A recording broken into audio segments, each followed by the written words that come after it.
And welcome back to another episode of the Have We Made It Yet podcast. Can't believe it, man, but it's actually episode 37 right now. We are so close to a year's worth of episodes. It's incredible. My name is Lucas the actor, and I am joined by my co-host, Josh the comedian. We don't have last names because we've decided not to succumb to society's expectations of us. But you know, the last name I was born with is Yang, so I'm Lucas. Or no, I'm not Lucas.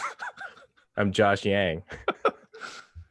Dude, and my last name is Ng, N-G, but I was only born with it. But I bestow the last name, the actor, onto myself now. As we start off with every episode, though, we ask each other the question, actually the only question that this whole podcast is about. Mr. Josh Yang, have you made it yet? I have not made it yet, no. But this is one opportunity I'm able to show you guys my long hair that I've got, my quarantine hair. Yeah. Before, I don't think anybody really realized how long my hair's gotten. But I'm really going for my 80s Jackie Chan martial arts film look. Nice. Just get it wavy in the back. Trying something different also. No glasses. So that's what I have going for me right now. Nice. Everything else is, nothing's happening. But hey, Lucas, have you made it yet? No, but I will say though, Rumble in the Bronx, one of the best movies. Not even Jackie Chan movies, but one of the best movies. No, again, I have not made it yet. Although I did a cool audition, self-tape audition just now, or 2 days ago. We'll see where that takes me. But everyone, so long as your friends and family are healthy and safe right now, that's all we can really hope for. So, I'm literally knocking on wood. So long as we're healthy and safe, I think we've made it this year.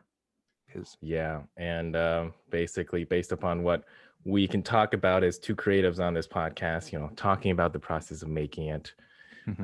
It's gonna be a lot of the same for a while, which everybody who's like trying to make it is feeling that grind right now. But there's some opportunities here and there, some lights at the end of the tunnel here and there. But it's always nice to talk to new guests and new actors. And Lucas, who's our guest today? Oh my god. Okay, I know I always ask you this, but are you ready for this guy? I'm ready. Dude, I'm so legit though. Like, I'm so pumped for him just because, like, although the show hasn't been released this year yet, like when the show does get released, it's going to be big. Okay. So first, so pumped for our next guest here. Just some background. So in 2019, when I first embarked on this whole road of going into film and becoming an actor and all that stuff, one of the things that I did to learn as much about the film world was not only did I enroll into film school, but I also wanted to see how working on set was as a background performer. So I did some background acting. I worked on a show with the production name of Zeus. I didn't know much about the show, but I do remember some people dressed up as superheroes. When I talked to the people around me, I soon found out that the show was called Jupiter's Legacy. Look out for that when it does come out. It's going to be incredible. When I researched the show a bit more, I found out that our guest here will be playing the supervillain of the series. I quickly followed him on Instagram, and I've gotten the chance to see his meteoric rise right there. He's been incredibly gracious with me as I've DM'd him about questions on the acting game, things such as his fitness routine, his financial management / budgeting, acting studios to check out, etc. It's that willingness to mentor and also help others that speak volumes about his true character. It's that charitable heart that he has that I'm sure has guided many actors, but also has helped and lend a hand in a UN environmental campaign. He's a great actor, a spokesperson, and also philanthropist. Please give it up for the amazing Mr. Chase Tang. Hey.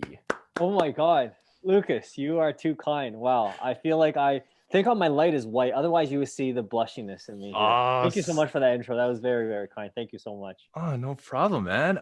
Also, again, thank you so much for doing this. Really appreciate it. I'm very excited to be joining both of you tonight. Oh, thank you.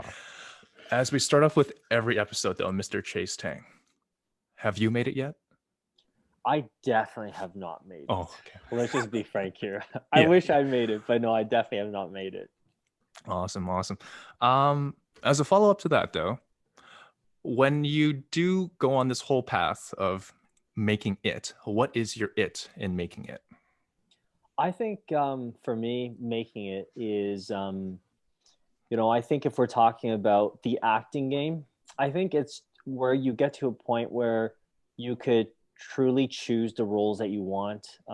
You could even turn down a lot of roles. And it's something I think where, you will be financially compensated, I think, if you want to say kind of that top 1% tier. If we're talking about the acting game, I think that's in my opinion, I think that's how I would define making it in that. But I think you can make it in the acting game, but still not quite make it maybe in your personal life or in your professional life. But if we're talking about acting specifically, the entertainment, that's how I would define it, on those kind of terms. Yeah.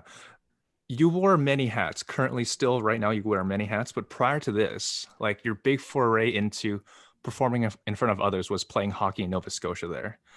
Have you taken any of those physical skills that you've learned in hockey and used them in your acting? Yeah, I definitely did. So I think growing up, my dream was always to play in the NHL, and I don't even use the word dream. I think that's what I thought I was destined to, and I thought it was almost like that's a job I'm going to have when I grow up. So when you are thinking in those terms, you're thinking by the time you're like 18, 19, 20, 21, 22, you're going to sign multi-million-dollar contracts, and you're in Vancouver, so it'd be like the Vancouver Canucks, like Yeah. Pavel Bure, like those guys, Trevor Linden, Marcus Naslund, like all those guys I know really well. And Yeah. Pavel Bure is my favorite player. So I think growing up, like that was, my that was basically the end goal. And then when it didn't happen, it was very, very upsetting and devastating for me. So I think at a young age, I definitely had a lot of some stuff that I think that was said to me that I, looking back, I wish I wouldn't have listened. So in terms of applying a lot of those traits or work ethic over, I think fitness and working out and stuff like that, I think I acquired a lot of that playing hockey. Like I always had pretty good work ethic and, and staying consistent and having a good routine. So I think I was able to apply a lot of that into into my acting career from a physique or a fitness perspective.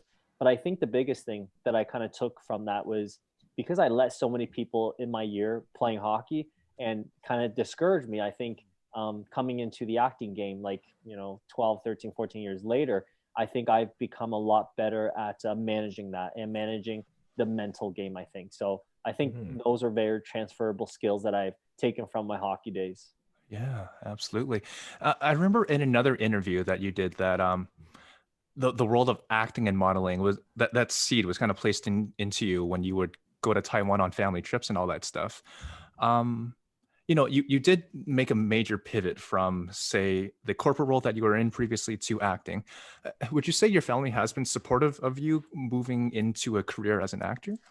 I think supportive. Like I know a lot of kids, or I think it seems like most actors, their family is almost on the extremes of each. So either they're like very supportive, or the parents are like really against it, right? And I would say my family or my parents are probably more in the middle. And when I say in the middle, it's more kind of like this, where if you tell them that you want to go into acting, they would acknowledge it, but maybe they wouldn't take it very seriously. So it's like, I hope it goes well. And I think it's because, I mean, right now I'm 32. So I've been on my own since I was 19 years old. So I think there was a little bit of that independence. So I think it was just one of those things where I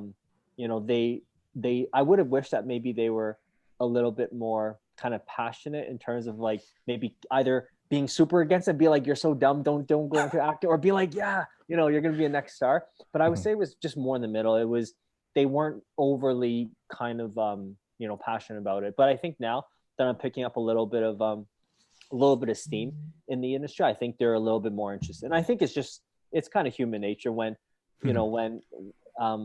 when there's kind of not much maybe excitement going on. I mean, you have to be your best cheerleader. So that's kind of in terms of my family situation, because I've had that asked a lot. They're like, how did your family think? And I was like, they're kind of just in the middle. They really are against it, but they neither really like care that much. So it's just right in the middle. Yeah, yeah. Yeah. I swear with a lot of like, well, I guess I can't speak for all Asian parents, but my parents are Asian themselves too. And I didn't really tell them that I was going to embark this. I just kind of said I was going to do it. And the whole thing was just kind of, okay, we'll see how it goes. They were more surprised. They didn't really like give a negative answer Makes to it, but sense. just like, Yeah. Yeah. okay, we'll manage our expectations so we ourselves aren't too disappointed if it doesn't pan Makes out. sense. Makes Yeah. sense. Yeah. Yeah, I think a lot of it does come with like maybe like Asian parents don't necessarily conceptualize it until you actually make some progress. Like you're actually able to present something that's kind of tangible. You know, if you present like say in comedy, like they can see you in a professional setting or in a theater performing, then it's like, oh, okay, then what they're saying is not just what they're saying. It's like they're actually doing it. Or it's like Agreed. maybe if seeing you in a commercial is like, oh, now that I see this is like a tangible type of endeavor, you know, now I can Yeah. conceptually understand it. And it's always, I think it's always kind of like a little worry as well, right? Like especially if you're in a stable job or you're already in a path, it's like it's always calculating the risk. For you, I know you were already in a corporate type of role, and that's very stable. That's essentially like that's done. The parents don't can relax and that kind of thing. So at like what stage in your corporate role were you like really starting to see acting as something you wanted to do, and like how did that kind of transition into making that decision? So when I worked in the corporate world, I started in the corporate world at 19 years old. So I did 2 years at University of Guelph, and Mm, then I dropped out and then decided to work. And then in 2015, I went back to Guelph and then eventually got my degree. So Nice. basically, mm, I started working like very, very young, and then I struggled for many, many years to make any money. Like I think probably close to 3.5 years where I like made next to no money and really struggled hard. wow. And but my initial decision going into the corporate world, Josh and Lucas, was because I think there was always that chip on my shoulder that I wanted to make money and that I Mm, wanted to, Mm, like, I think there was a part of me that was still sort of chasing that hockey dream, wanting to. So I was like, since I couldn't make it in that, then maybe I'll go in the corporate world and become like the next Jordan Belfort, just make millions of dollars through that. So I think I yeah. was always very money motivated.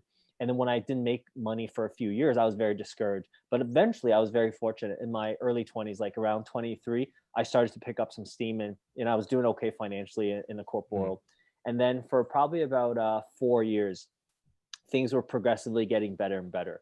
And I think near the end, I had a bit of I had some I think it's, what would you call it? Sometimes I think people, they call that midlife crisis or whatever. Maybe I mm, kind of had a little bit younger, where I just felt my career was not going the way I wanted, and it wasn't mm, kind of the life I had. So I developed a very severe mental illness, and a whole bunch of other stuff came after that. mm, So long story short, I did leave the corporate world, and then it wasn't until I was very much at rock bottom. Like, yeah. and when I'm talking rock bottom, it's like it was like the hardest 5 months of my life. And then at that time, I remember I was about to go and start looking for another job again. I quit my last job and gave myself a few months. I went to see a psychologist, and then I remember I started wanting to look for another job. Right. Eventually, I got myself treated, and I was like, okay, now time to go back in the corporate world. And I remember seeing a bookmark browser on my internet tab, and it was an acting class that I bookmarked like probably 2 years prior. And wow. it was one of those things where, because I was still attending Guelph at that time, when I was attending Guelph part time. And I remember telling myself, the moment my corporate career sort of levels off, meaning that I can make a ton of money and be on sort of the automation, then I'm going to enroll in some acting classes. And then, and Mm, because I was always very intrigued by entertainment and Hollywood related stuff. But I just, when you're in the corporate, I'm telling you, they work you like a dog. It's hard to oh, get yeah. a moment to breathe. So I remember I saw the acting class, and I was like, well, right now I have time, and it's not like I'm really stuck for money. So if I don't experiment with this acting class now, when's it going to happen? Never going to happen, right? Not like I'm going to get this another job and then all of a sudden I'm going to have time for acting. So I'm like, right now I Yeah. don't have a job. Let's just give it a try. So I decided to enroll in that acting class, and I was like nervous as heck. And I still remember which one it is. It's a local Toronto one. And then from there, you see all these headshots on the wall. Yeah. And then, and I remember I really enjoyed it, but I was like super, super terrified. And then from that, you just kind of try to build on that and try to learn a little bit more. So that initially was kind of my start into acting. Was Mm, like I was always very curious about it, but didn't know how to start. And then you kind of, yeah. So that was my first initial step, transitioning over into not transitioning, but I think kind of taking that first initiative. That was it. Yeah. Right. Like I remember hearing in another like fast interview that you were doing, you said acting didn't really come natural to you and you had to like press really hard and train really hard to do it. Can you can you go into a bit more detail about like what you had to do in terms of Okay. training yourself to push where you are today now? Yeah, I think that's a great question, Lucas. So I'll tell you this is I've had some very, very harsh things said to me Oh by a no. lot of acting teachers, okay, in Mm, Toronto. And I would say if people were to ask me which agents, which acting studios or instructors, I could pretty much rhyme off every single one in Toronto. And I think there's very few actors, I think, unless they've been out for a long time, they would know that. So mhm, I did go into a lot of classes, and a lot of the reputable ones, unfortunately, they didn't have very nice things to say about me. mm, And very early on, I realized that I wasn't naturally very good, and it was very discouraging.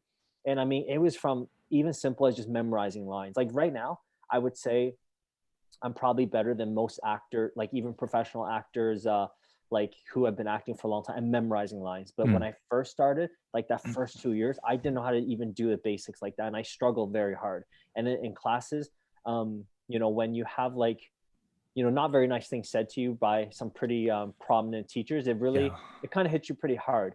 So I think that was when I remember I had to really, like when I talk about like I had to press a lot harder, it was so there was a lot of classes that I wasn't allowed to enroll in, Mm, and because I had nothing on my resume, and I was like, they saw me as a terrible actor, so I would just basically audit the classes, sit in the class. mhm, And I remember watching a lot of these actors that some were on TV, some had a good resume to them, and some had great agents. And I remember auditing classes for close to about a year and a half. So these wow. so I was enrolling in certain classes, but I was auditing other classes. So I was watching what you would so call the better actors in Toronto, right? Mhm, So I remember every class I sat on, I would uber analyze it, like from the Mm, perspective of mm, every single script, every single line, everything that they had. yeah, I yeah. always ask myself, if I was put in that same situation, would I be able to do the same, better, worse, whatever? So there was constantly always that compare contrast, because I Mhm, got to watch so many actors that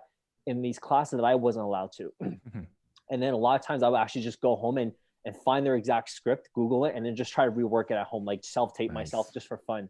So yeah. I remember like I was willing to put in the time to try to, because I just knew that the talent wasn't quite there for me. So I was like, Mm, I could always rely on my work ethic and rely on my yeah. like I get bored pretty easily, but I for some reason I always noticed at a young age I Mhm, was able to tolerate the boredom a lot better than other people. So I think okay. I kind of let that be my saving grace. So for Mhm, instance, if an average actor, let's say, spent 2 or 3 hours preparing for a scene for a class, yeah. I remember when I first sort of started out after about this year and a half, I'd be willing to spend like the whole day doing it. Like Mhm, it was kind of that extreme. So mhm, it was almost like I didn't do anything different. I just did a lot longer, and I had to put a lot more work into the same stuff. yeah. And then you get more confident because you will be surprised. You will be in classes with some actors who are revered as amazing actors. Okay, and I'll Mhm. give you the one experience that I had. Then Oh, this was wow. a breakthrough for me, and I've Okay. had a lot of these little mini breakthroughs. There was this actor, okay, and I still remember exactly his name. This was in 2017, okay, in December, Okay. and this was a workshop, a very well-known workshop, okay. And we Mhm, had one actor. He was from Los Angeles. He was on the lead of this major TV show shooting in Toronto, okay. okay. And he was with one of the major agencies in Los Angeles, like the big time. I'm talking like Like the Johnny, CA? one of those ones exactly. So Okay. it wasn't CA, it was William Morris, the Oh, other one, WME. okay. Mhm, Exactly, WME. So I'm mhm, sure you know all these agencies. Anyways, yeah. so he was like the big star in that class. Like everyone like sucked up to him and everything like that. And I remember when he Wow. went up to do his scene, he was so nervous. Like I was shocked, right? So imagine if you guys follow basketball, imagine like Kawhi Leonard Mhm, playing a street game and just being very like insecure. Like it would be like, oh my God, like this is Kawhi, right? yeah. And I remember that moment, that's when I realized these guys are mortal. They are not immortal. Mhm, And from that moment on, I remember I had probably another 12 other examples where I saw this, right? mhm, And that could Mm, really give you a lot of faith and belief. So a mhm, lot of times when these acting coaches continue telling me I'm garbage and I suck and everything like that, eventually it just becomes noise because you start seeing all these other actors that they admire, right? And keep in mind, when you're comparing William Morris, they're at the top. So there's very few Toronto actors or Vancouver or Canadian actors who are at that level. So when you've already seen someone like that, no matter how, because I often had a lot of teachers will say so-and-so actor is amazing, but they will say Chase Tang is garbage, right? So then I'm thinking like, you know, if I didn't know any better, I would let that affect me. So when you guys were kind of asking about like maybe some different examples and stuff, that was one thing that allowed me to sort of be a lot more open-minded to sort of understanding what's possible and stuff. I do think the mind has a big limitation. You know, on you. Yeah. You had briefly touched upon this about how critiques or even compliments are not a real evaluation on yourself. They're just opinions. I think you said that previously before too. Is there a mantra or a slogan that you generally say to yourself to keep you grounded and consistent so you can still perform at what you think is the very, very best? Yeah, that's a great question. I think the reason why I do feel that sometimes you have to be very careful with the compliments is because when I was a young kid playing hockey, like I was a sucker for that. And that's one thing, like Lucas and Josh, if I can go back like 15 years from now, I would happily do that because I mean, I love playing hockey. I love sports and I would love to kind of go back at age 10, 11 and redo all over again and do things differently. But the one thing is I was a big sucker for compliments. And the reality is this, I always believe there's like a yang and a, what is it? Yin and a yang. So if you are taking in something good, then technically, if you see that as good, then whatever's opposite that you're going to see as very bad, right? And here's the thing. Like if somebody's saying, oh, you are amazing, you're this, you're this, you're this, it does feel very good. And it's a certain level of excitement. But the problem becomes this. If you let that sink in, okay, what happens when that stops? Not only when it stops, what happens if people start throwing the other thing or the same people start throwing the same thing? What happens then? Are you going to now just trick yourself and play a little mental gymnastics and block it out and say, oh, you know what? I only want to listen to the good, not the bad. So that's where I kind of tell myself is that whatever is being said to me, I will, you know, take it, interpret, and how I decide to kind of use it would be a different thing. And I don't think I make decisions based on what people tell me or say, because I do feel that if you do your proper research, your homework, you are able to make the best decision for yourself. And no one knows your situation better than you. But I also think that when you start listening to what people are suggesting, especially if they're not in a position to advise you, it could be a little bit bad. So in terms of the good and bad, and there's not, you know, I'm not going around sort of listening to a whole bunch of positive stuff to keep myself very grounded, I would say.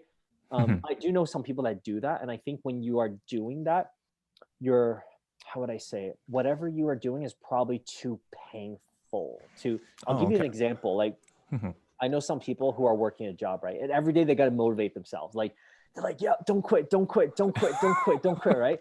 And my first thinking is this, because I used to be like that when I worked in the corporate world. And here's the thing. If you are doing something 8, 9, 10, 11 hours a day, and you have to motivate yourself to do it, and you've got to be your best cheerleader to keep plugging away, then it's probably like not the right thing. Because it's almost like this, Lucas. I love eating junk food, chips, ice cream. You don't have to beg me to eat chips and ice cream. Like I will happily do it 8 hours a day. I do think that whatever you're doing, whether it's acting or work in the corporate world or finance, whatever it is, it has to be something that I think you have to really enjoy it, where you don't got to force yourself to do it. So I think any of the stuff, the grounding stuff, or any of the stuff that I do to kind of keep myself more, you know, a little bit level-headed, I would say, like, would probably be just kind of understanding my my overall surroundings and my mental state. It's not, there's not a big exercise I need to do to kind of keep myself like super ambitious or motivated. I know that was kind of a long-winded answer. Sorry about that. No worries. I think it's really it does touch upon the desire or the need, I think, of a lot of Asians in their 20s, like coming out of university, whether it's getting a job that you think you should have, and then realizing you now have some freedom to like find the thing that you're passionate about to drive you, so you don't have to like push yourself every day to work, like say a corporate job or whichever job you choose, right? Exactly. And I think a big thing, Josh, is that when you have to force yourself to work, I've noticed that a lot of your energy is spent on motivating yourself versus being productive. And that was one thing I noticed a big problem, because when you're doing something that you are either passionate or you really enjoy, you will be surprised. You have to force yourself to stop working.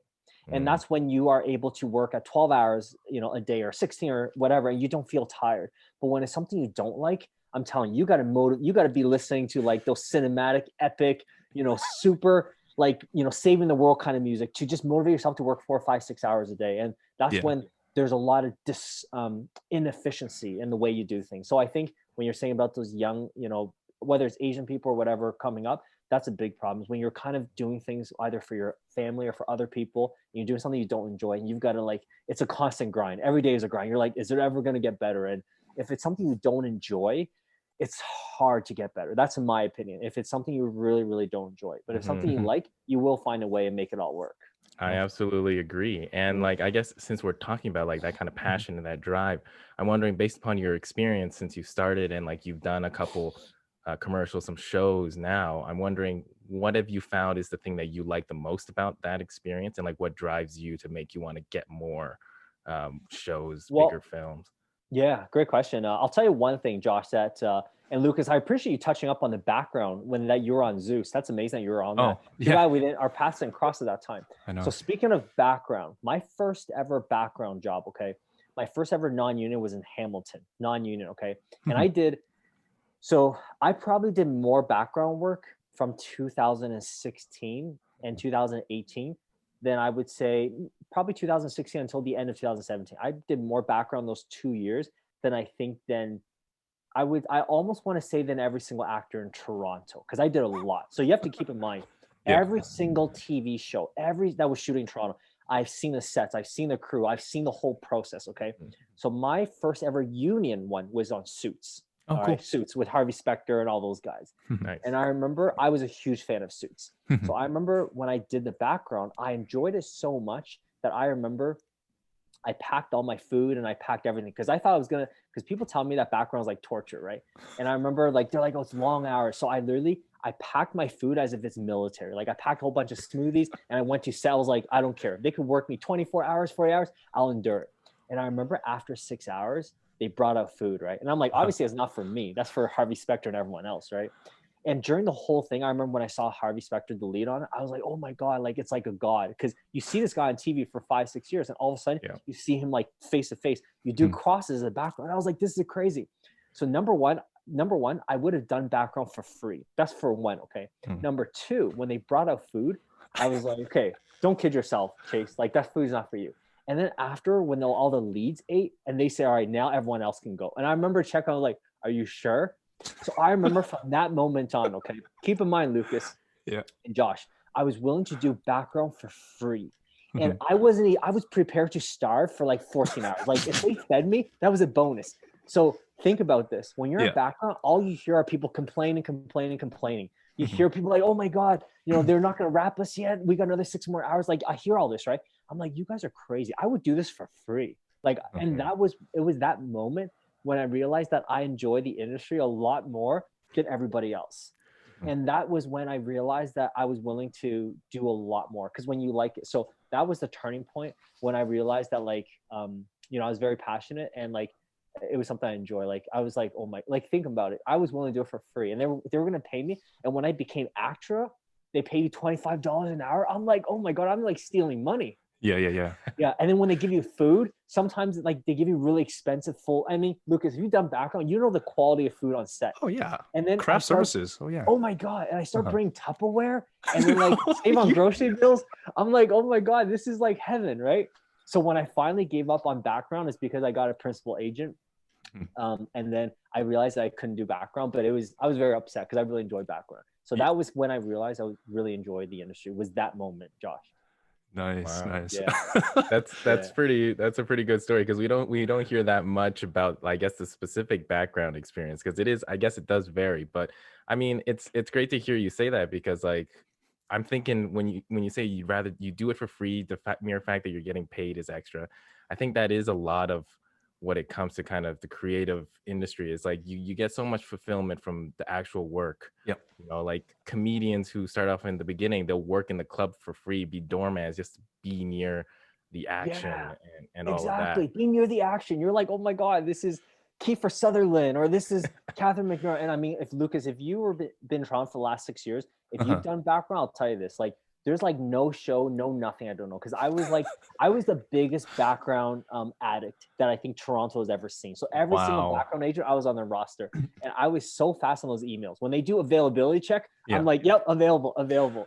Melissa Lee, were you with them? Oh my God. Melissa Lee, Pauline, Yeah. BCAS, Yvonne, every single one. Morgan Right. Rickman, everyone. And the one thing I think a lot of people don't realize, now that I haven't done it, I was always very quiet on background, because background could be very negative. You're surrounded by a lot of people who are very limited beliefs. So even though I was obsessed with background, but I was very particular who I associated with. Good. And I was there exactly for what Josh is saying, is that you're near the action. I really enjoyed that. You know? So yeah, we'll have to chat about background another day, Lucas. We'll do it, man. Yeah. Dude, let's talk about your principal role right now, man. Yeah. Oh my God. I'm really hoping I don't butcher the name. Baryon is the character right. name. Perfect. Yep. Okay. Honestly, it's amazing that you're getting to play a supervillain, because it, at least in my opinion, it opens up the doors for Asians to have a wider range of roles available to us too. Did you feel a greater weight of responsibility when you were portraying Baryon? I definitely did, because I kind of looked at the cast sheet and I saw that there weren't like any or many like Asian males on it. And I think initially my first hesitation was I was not sure why they kind of came out to Toronto to sort of initially cast that, because I see, like from my experience, Lucas, a lot of roles I think it's filled by American people. And it wasn't until when I went out to LA in pilot season, I had a few of my buddies that told me they also auditioned for the exact same role that I auditioned for. Oh, wow. That was when I realized that they really extended and looked further. Yeah. But in terms of the whole casting game, that whole thing is still a mystery to me, even till this date.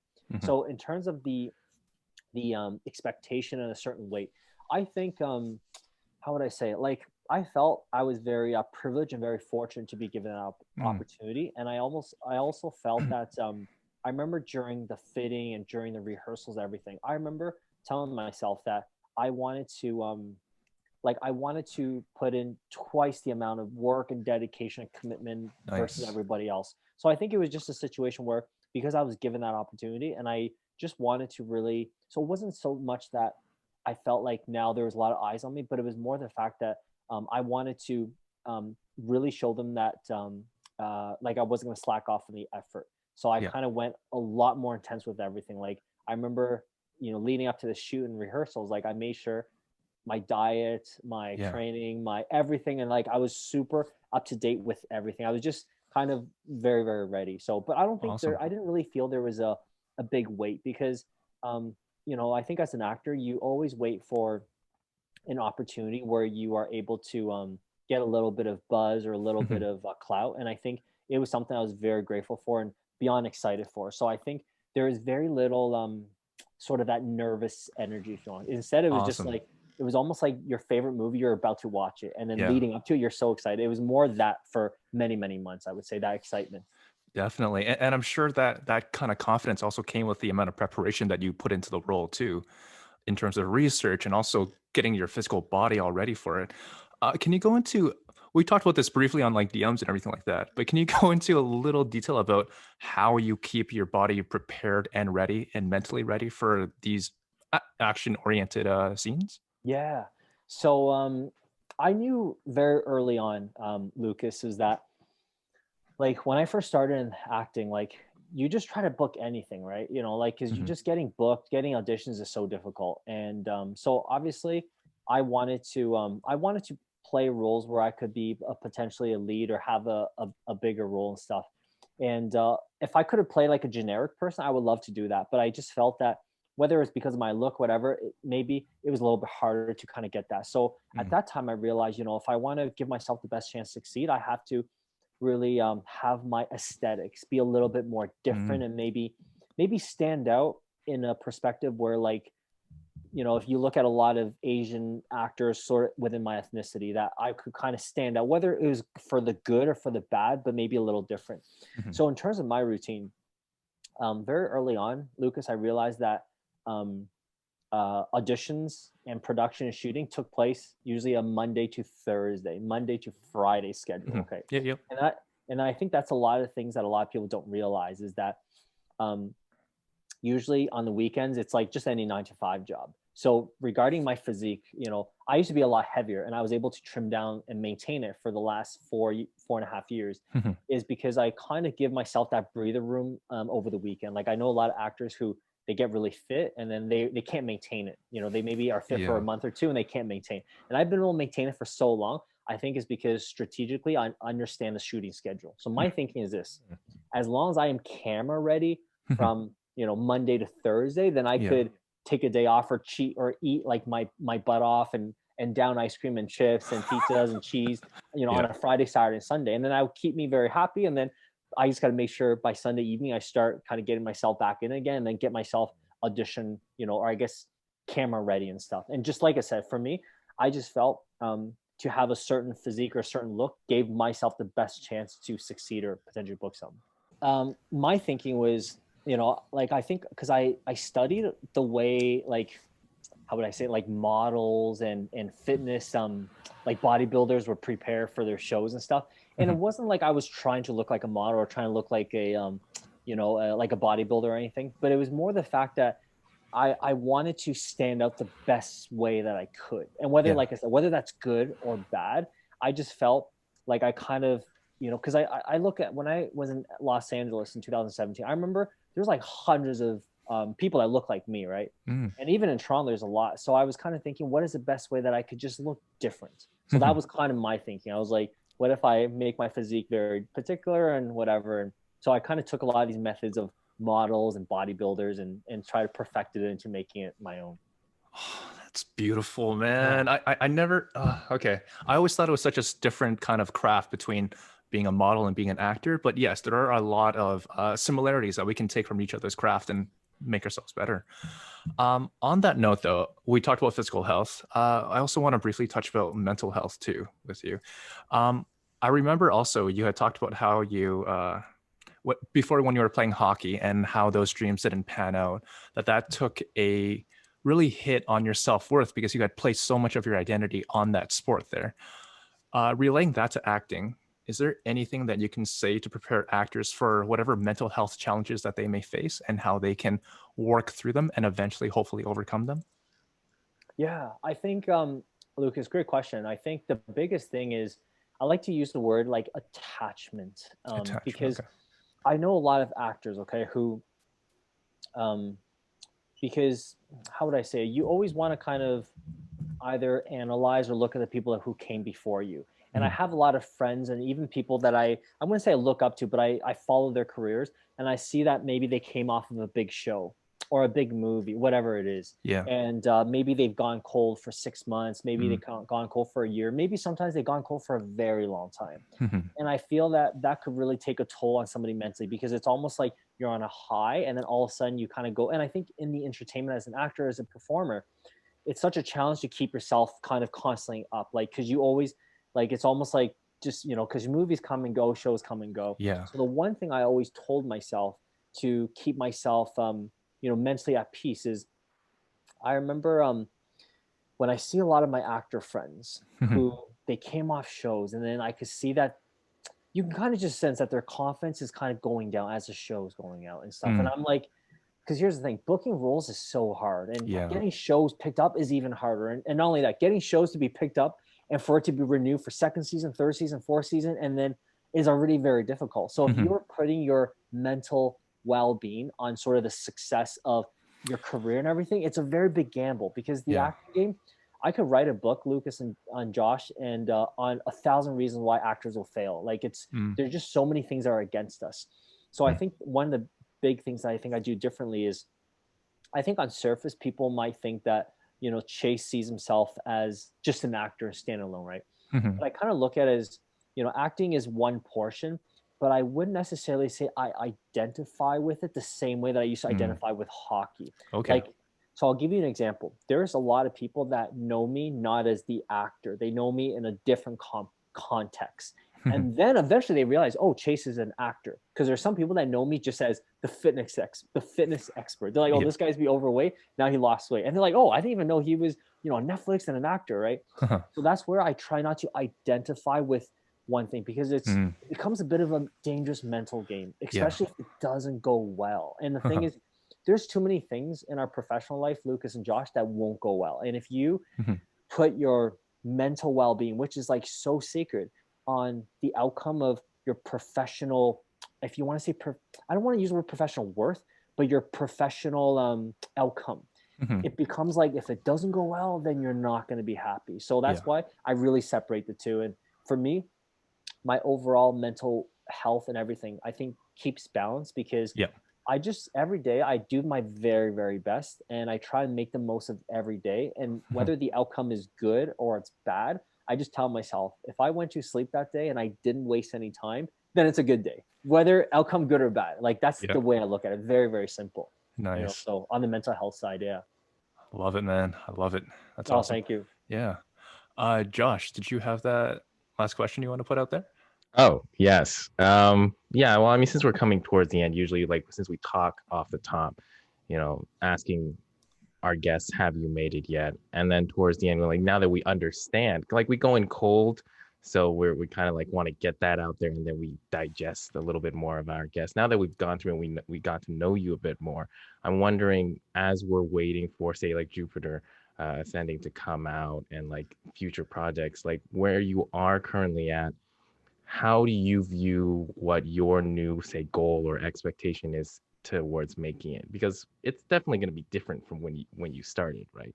Yeah, very, very different. I think I remember, even probably about a year and a half ago, I remember there were certain, if you want to say, like, actors or certain situations where I would feel I would feel very like starstruck.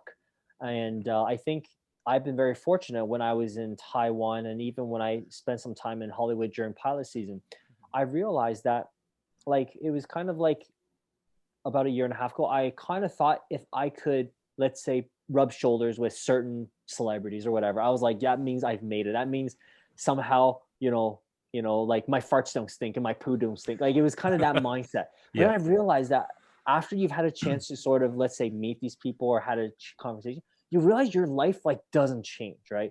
And that was when I realized, you know what? It's a lot harder to make it than I thought. Because I always thought by making it means, you guys are like, kind of know each other. You guys follow each other on Instagram. You have their personal phone numbers, and there's a lot of people in my contacts that I think, if I disclose to people, they will be very surprised. But one thing I can tell you is that just because I have their contact, like their personal cell number, doesn't mean like we're BFF.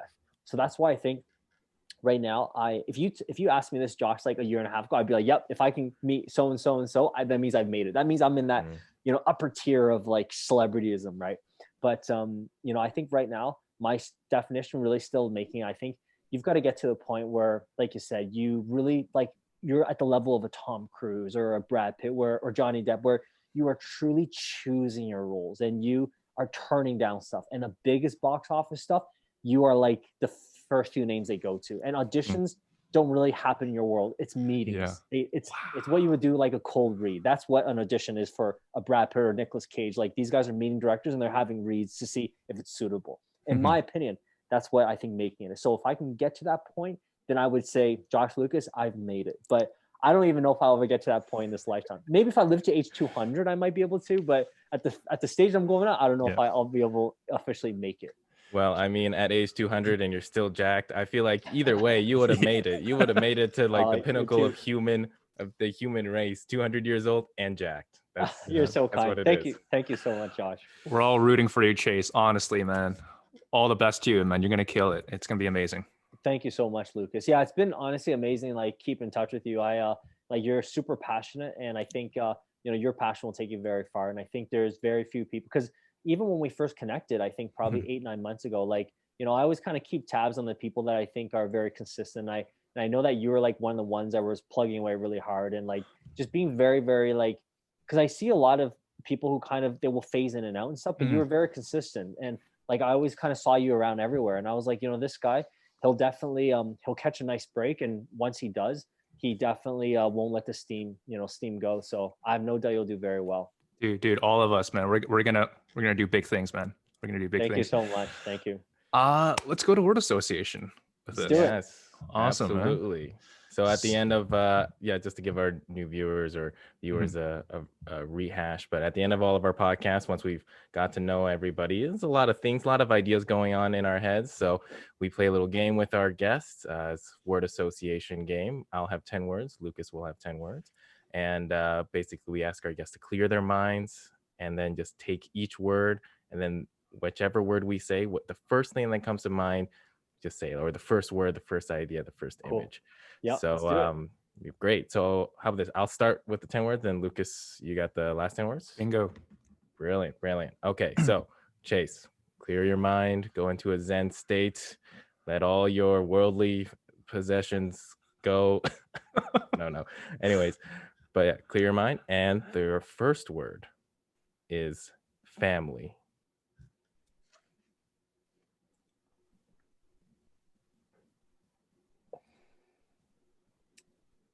Dependability.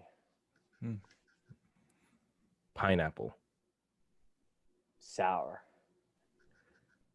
Rain.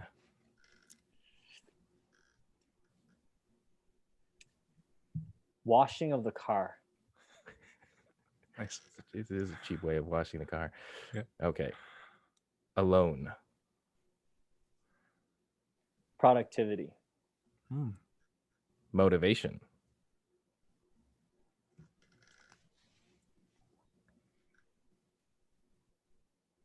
Consistency.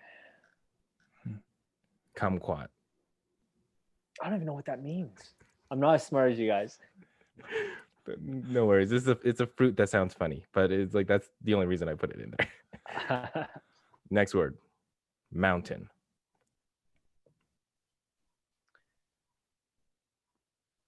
Beautiful. Tightrope.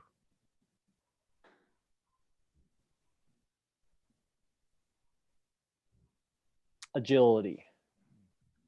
Satisfied.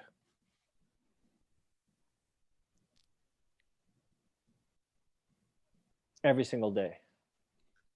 And finally, ending.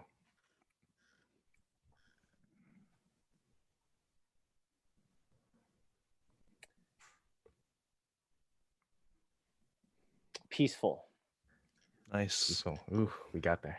Got there. Those are tough words, man. I remember I did a word association. I was like rapid fire, but man, these ones are tricky. You guys must have found like the hardest one words, and I'm like, I can't associate anything with it. Awesome. Okay. Get ready for another 10 there. Let's do it. Yeah. Awesome. Okay. So first word of 10. First word, mind. Weapon. Wow. Body. Temple. Force. Energy. Will. Power. Nice. Villain. Deeper meaning. Excited to see that. Mental. Everything. Nice. Rest.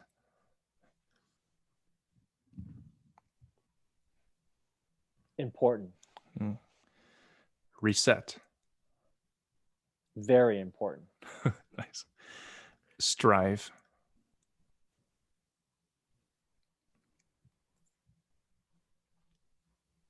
Professional life. Nice. And the last word, chase.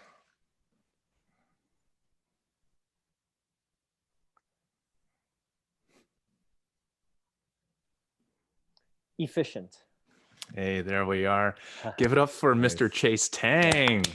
Thank you both. Yeah, it was very enjoyable. I think Lucas's words were just a little bit easier than Josh's. Josh's was a little tougher, but really enjoy the session tonight, both of you. Yeah, we'll definitely keep in touch. And Josh, definitely send along your, I've got Lucas's Instagram. Definitely send along yours. I'd love to get connected and follow what you're doing on the comedy side as well. Absolutely. Yeah. And I'll follow up with you, maybe send you a clip, see if you like any of my material. We'll do. Awesome. Where can people find you, Chase? What are your media handles? Yeah, I've got, I'm pretty much on like every social media platform, even like TikTok, even though I haven't posted like a dance video, but pretty much every single like even like on LinkedIn. I think most actors are on LinkedIn, but I'm on like and all the Asian ones too, like Douyin and Weibo and all that. Like every single social media platform that I think exists, you'll be able to find me. If you just Google Chase Tang, you'll see every little thing. So just decide. It just depends which one you want to use. Awesome. Josh, what are your handles? Everything is at Josh Yang Comedy, and of course, you can also follow me or listen to me on my other podcast, Sleep with Josh, where I read random, boring things. Last week, I read the weather in California. In my next episode, I'm going to read the terms of services of YouTube. So, interesting stuff. But yeah, you could look that up. But Lucas, what are your handles? Everyone can find me at Lucas John Ng. Again, NG is no vowels, NG. And across all social media on Instagram and on Facebook. And also follow this podcast at HWMIY podcast on YouTube and also Spotify too. Please like and subscribe us because, again, we really appreciate the support. So awesome. Anything else you want to plug or anything, Chase? No, I think you guys are honestly, what this platform is amazing. I think what you guys are doing is super good. So I think you guys will keep doing what you guys are doing. I think this is amazing, this podcast. I think when I look through all the different people you guys have had on, I think you guys are onto something really good for sure. Thank you so much. We really appreciate that. It's always good to get feedback, and which helps us improve, and it's great to hear. And we're looking forward to you as the supervillain in Jupiter Ascending. So looking forward to that. Thank you so much. Thank you. We'll definitely keep in touch, and thank you both again, and keep well out in Vancouver, Lucas. We'll have to see you when you come back to Toronto. Can't wait, man. Awesome. We'll see you all next week then.